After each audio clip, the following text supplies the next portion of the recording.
এই সাবজেক্টে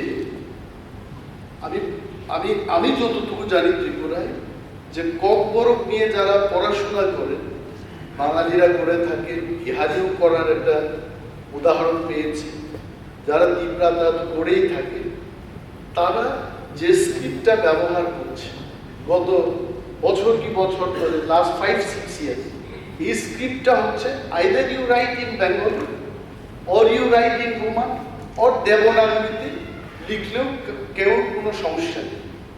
হঠাৎ করে দেখা গেল যে উচ্চ মাধ্যমিকের যে পরীক্ষাটার দিনে ইনভিজিলেটর বা ভেনিউ সুপারভাইজার সেখানে গিয়ে বলেছে যে বাংলা হরফ ছাড়া দেবনাগরী বা ইংরেজিতে বা রোমান হরফে যারা লিখবে তাদের কিন্তু পরীক্ষার খাতা দেখা হবে না।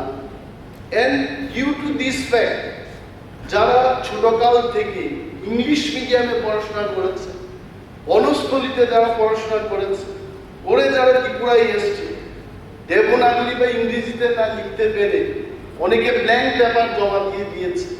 তো এখন সেই ছাত্রছাত্রীদের জন্য কি হবে?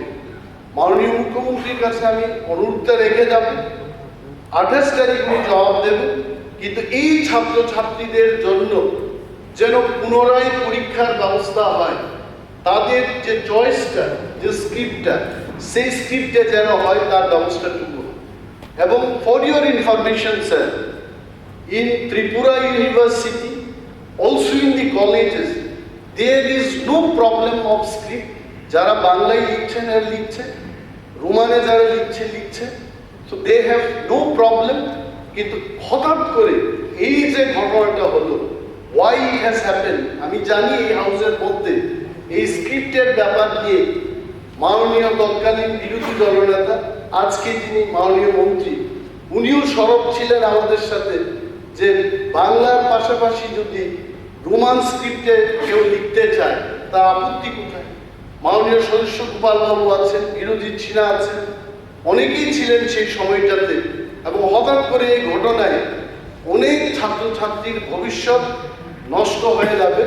আমি মাননীয় মুখ্যমন্ত্রীর কাছে জানাবো, ঘটনার যেন সঠিক তদন্ত হয় এবং দোষীদের যেন সাসপেনশন করা হয় এবং পুনরায় পরীক্ষার ব্যবস্থা গ্রহণের জন্য উনি উদ্যোগ গ্রহণ করেন। Thank you sir.